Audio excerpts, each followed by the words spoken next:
Good morning and welcome to episode 11 of Wake Up West Orange. Thank you for inviting us into your home or wherever you're viewing from this morning. We know some people might be concerned that this will now be the second week that Angie is not on set. She is doing okay. Her and Tim are a little bit at odds right now, but we're working through that. No, just kidding. But anyway, Angie will be back soon, and we look forward to that. And but Brandy is here helping us out this morning. What are you doing? And I think she's been on TikTok, so just laughing all morning. All morning. But anyway, so Brandy, it's good to have you back with us this morning. And so Brandy is our outreach minister, and even during this time of disruption, there's been some positive things that have happened, some people we've been able to help recently. So Brandy, why don't you share the most recent example? I'd be glad to. So this past week, the Pregnancy Center reached out to us, and a young girl was in need to have some things for her apartment. She needed to move out of her house. It was an unsafe situation.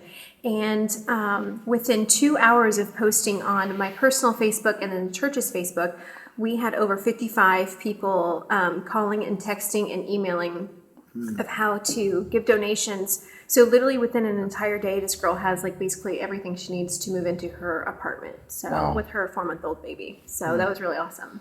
Especially in a time like this when we're all in need of something, we were still able to come together and provide for somebody else. Mm-hmm. Yeah, all those essential items that she needed. One of the neat things about the Fiona Jackson Center for Pregnancy that we're able to partner with and that's on our campus is, other than the gospel itself, which is truly life-changing, this ministry does change the lives of mothers, new mothers, young mothers, babies, Correct. children. I mean, it is life-changing. So, but yeah, just to see people rally around that and respond so quickly, I know that had to be really encouraging. Yeah, it was really awesome, especially reaching out to different communities too, because obviously, as you guys know, we live in Longwood, so we had people from Lake Mary just reaching out and wanting to drop stuff off. So it was really awesome. It was cool. Yeah. So there were a lot of people that had to help kind of get all that together too, probably. Yes, and then Vicki Miner is actually working with Tiffany, who's part of the Fiona Jackson Center, to kind of coordinate it. And then I just took off from here last week and then just started driving around town and picking stuff up. Oh, that's Wow. beautiful. That's great.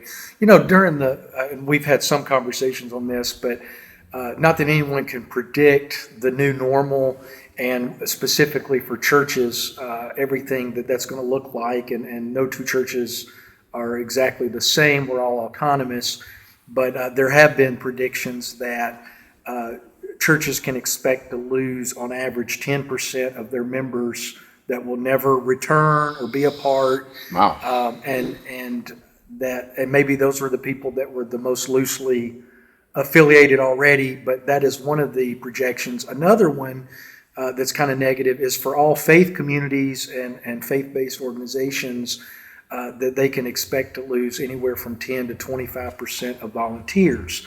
And so for us knowing that, you know, one of our encouragements needs to be for us is that we're not one of those negative statistics, that we do not allow for this disruption to keep us from long-term ministry and partnerships and volunteering. So yeah, so that's very positive to know that in the midst of social distancing and those kinds of things, that these needs were being met.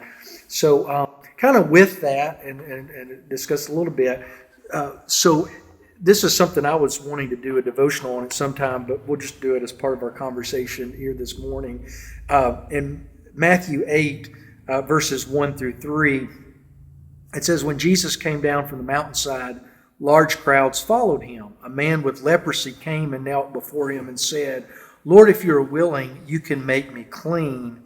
Jesus reached out his hand," and here's part of what Matthew, a detail he gives. Jesus reached out his hand and touched the man.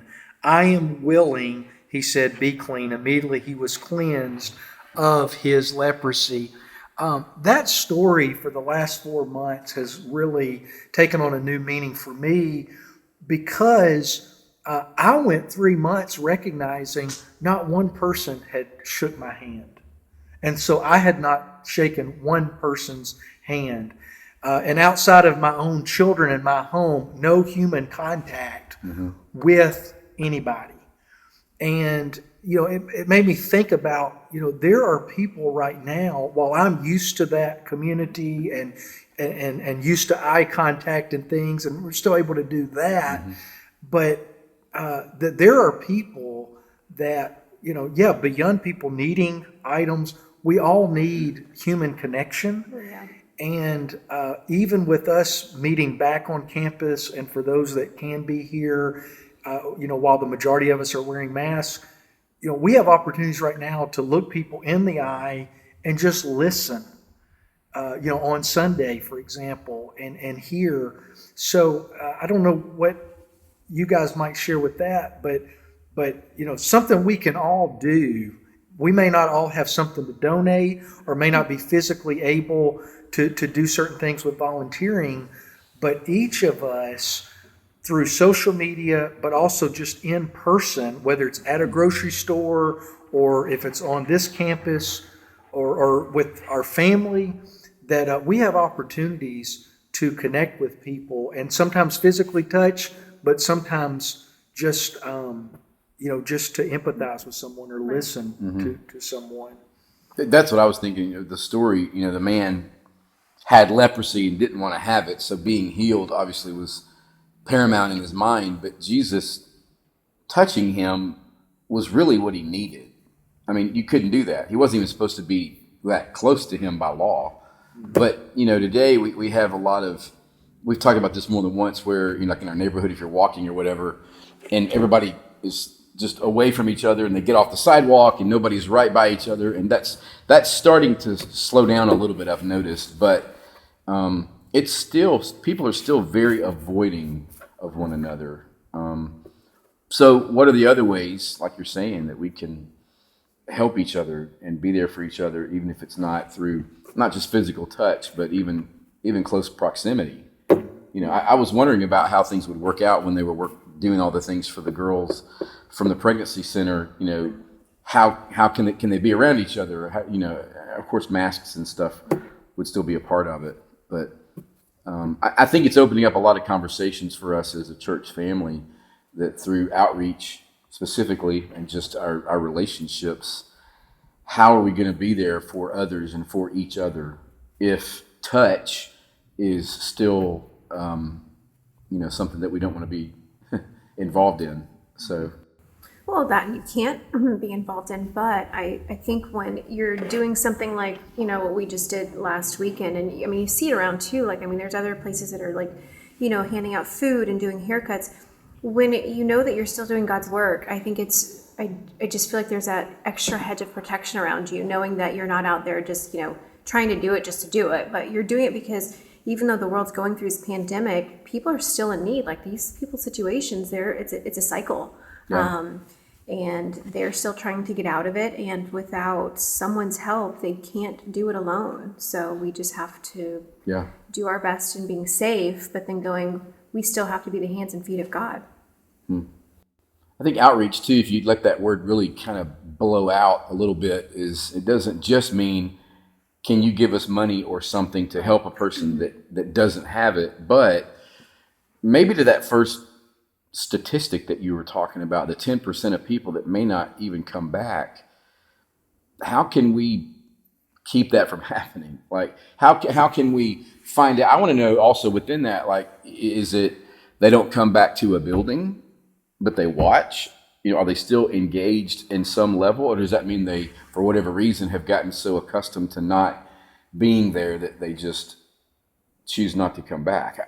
We don't know, I guess, is the point. But yeah, they're just projections based on human nature. Yeah. And so how can we maybe get a foot ahead of that, or a step ahead, if you will, and make sure? I know you and others have sort of tried to keep up with people that we haven't necessarily seen watching online or haven't come to the building yet for our in-person worship time together. Maybe we need to make sure everybody's still being contacted. And I don't know. That's kind of important not to kill that statistic. That's not the point. But the point is we don't want to be a statistic. So, Right. Well, each number represents a person of value Correct. that we care about. And I know our shepherds have done a lot in looking at their different, groups that they look after Right. and trying to, stay connected and in communication.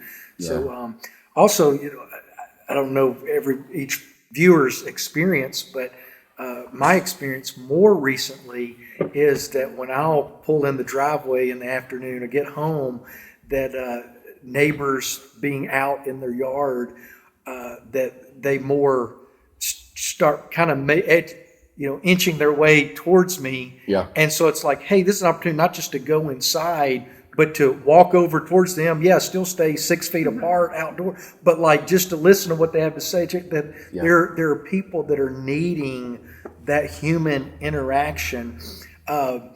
Sometimes we talk about how social media is neutral. It's not good or bad. It depends on how you use it. Right. Definitely, you could click and put something that you can't take back that's negative. But with what you shared, it is such a positive thing, both for connection through the week or on Sundays for people that can't get out yet, but also for things like that to say, hey, here's a need. Who can help? That you got how many responses? Over 55. Yeah, and what span of time? It was like an hour and a half. To get that kind of response is just incredible. It's phenomenal, and it's one of the good things about social media. And like you said, that it was people not just from like West Orange, from the West Orange family. It was people from the pregnancy center. It was people that just are friends of yours on your social media. It was prayer groups that all through those different mediums reacting. So yeah, for us, our calling has not changed. And maybe some of the methods and ways we're doing things are nuanced right now or are a hybrid of what they used to be. But no, this is just a high time to lean into, to our calling for sure. Yeah, oh, absolutely. I think like some of the stuff you're doing, especially Brandy, I know we appreciate so much the way that you are always getting information out for people, whether they maybe don't always see it or acknowledge it or whatever the different things you can notice. But it is reaching people and it's touching people in different ways. And maybe that's some of how that story can affect us too, is that, Jesus was reaching out to that guy that just needed that in his life. And how can we stay aware? How can we continue to reach out to people and each other? And in whatever way we're able to do that, through social media or a phone call or whatever it is that we still can do. I'm excited for us to be figuring things out now, and maybe even thinking about after all of this, life is going to still appear a little bit different, the way that we maneuver through relationships and stuff. So it's exciting for me to consider what our church is going to really want to do, to just keep finding new ways to, find people and reach people and not forget people, and just do what we're supposed to do as a church family. So yeah, well, and with everything you're doing, Brandy, is really just been very meaningful with youth ministry, and Tim shared recently with me how that a camp for the summer that was not going to be able to continue to have campers come. And so some of those highlights that teens really look forward to in our different churches in Central Florida, that some of those things are not being able to happen. Yeah. And so, we're having to reimagine, at least on the short term, okay, we can't do this, or we're not being allowed to do this.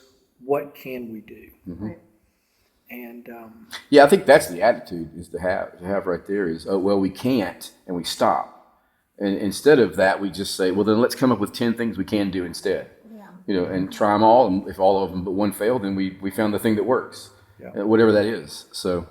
Well, and it's just being intentional about, keeping the ministry alive from, what you do. And I mean, I couldn't have done anything without our congregation. I mean, the intention was there. They wanted to help others and the hearts behind it. So, and the same with the youth ministry, like those kids, when they're around each other, it's so great. I mean, that's our next generation. So, they're intentional about wanting to get together, but we all have to be intentional about being safe too. Yeah, that's the weirdest thing right now. We've discussed that. It's killing me that I don't know what all we need to try to do, which is really ironic for us because we just went on a retreat. But we still have to be careful, and things have kind of changed in our state while we were gone. So, I don't want it to look like we're doing nothing, but I also don't want to do things just to do them when it wasn't the right decision. Right. So, we're just having to kind of wait and see, and that's okay. Anyway. Yeah. Well, I've enjoyed the conversation, and absolutely, me too. Angie, I don't know how you do this. Oh, well, on that note, thanks so much for being here, Brandy. Yes. And we love her to death, and are so glad she's part of our team. And thank y'all for watching, and we'll see you next time.